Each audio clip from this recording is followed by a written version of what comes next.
Have you ever listened to a song that has brought feeling towards you that makes you want to dance? Or ever seen an image or a picture or even a movie that brought a feeling into you that made you almost want to cry or made you almost feel the pain that the person in the movie was feeling or the joy and the happiness?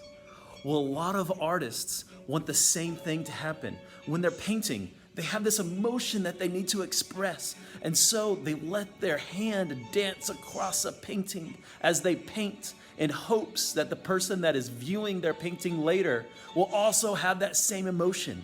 And that's what Kandinsky is doing. He feels the song and he's dancing and he feels this emotion and he lets his hand express what he feels when he hears that song, that music.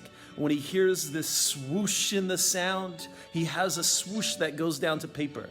I know this is not a Kandinsky painting, but that's what we're going to be doing here in just a little bit, is we're going to be creating a painting that hopefully will bring forth feelings in the person that views it, that makes them almost want to feel the music that they are trying to express. So now you're going to express the way the sounds make you feel. Does it make you feel like you need to make a blue circle? Or does it make you feel like you need to have this dancing line? Or does it make you feel like maybe it has a swirl? They can overlap like you did here. We're gonna be using the oil pastels just to make the lines. We're not coloring.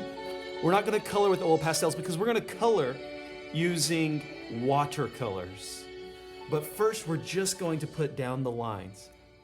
So you can see here that I am putting down lines, and it could be dashes like this if it's kind of happy and springing forth, or it could even be a straight line, straight horizontal line, or maybe even a couple lines. Maybe it's two sounds next to each other that are making this color. Or possibly it's a vertical line like this here, going up and down. It's up to you. This is an abstract painting, so there's no right and there's no wrong. It's all what you feel and how you want this picture to look. And so we're going to be using these oil pastels to do a watercolor resist. And then we're going to use watercolors to paint in the base amounts of color, okay? So this is what I'm going to leave it at. I'm going to show you another example. Here's one other example that I've already done. But it's up to you how yours looks, okay? So make it look however you feel, how you want the viewer to feel whenever they see your painting. Remember not to mess up your paintbrush. Remember, you're not coming in and mashing it down like this because you don't want your paintbrush to look like this. Bad hair day, dude. This is gonna mess it up. How am I supposed to paint with that thing? Instead, I want a slick machine like this. Keep it looking nice, all right, guys? When using our watercolor paints, we have to dip our paintbrush in the water to get the paint wet that we want to use. So now that I have the yellow paint wet, now I can use it. And so I might feel that the music is wanting this yellow to kind of come out. And maybe it even comes out further. So I dip it in the water again. Maybe I get a little bit more yellow and it's coming out even further. And maybe I need some yellow over here. So maybe I'll take the yellow and I'll put it over here to color in this. What's really awesome about watercolors is sometimes you can put two colors together and they'll blend. So you can see there, it kind of changes colors a little bit. We don't want to do too much of that, and you only want to use two colors when you're blending colors because then it'll turn really kind of mucky and dirty. Notice, however, that I did not mix the colors in the paint palette. I mixed the colors on the paper. Make sure to keep your paint palette nice and clean and the colors clean inside the paint palette.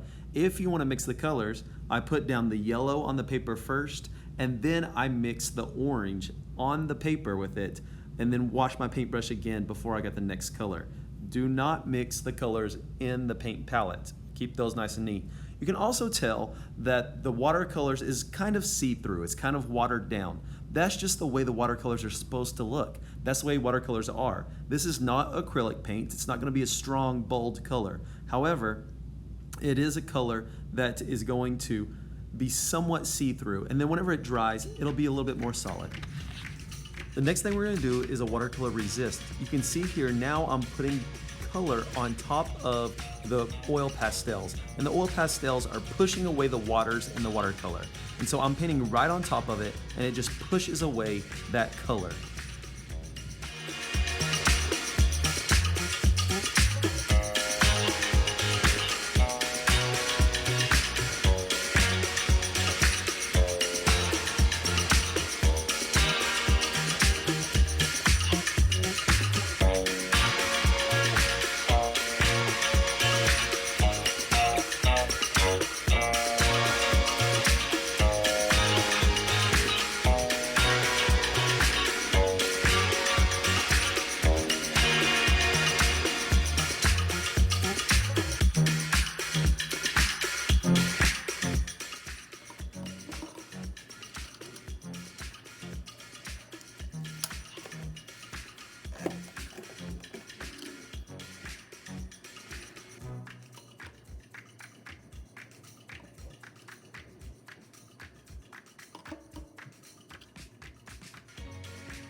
Once you are done with your painting, you will raise your hand and ask if you can put it in the drying rack. When putting it in the drying rack, you will put it as far down as you can. So we'll slide it in right there. And if you need to lift it up, you can lift it up and put it down there. Now, we don't want to put it at the very top because then when people lift it up, yours will slide down. Okay, so we'll put it down at the bottom of the rack and we'll start painting in the drying rack.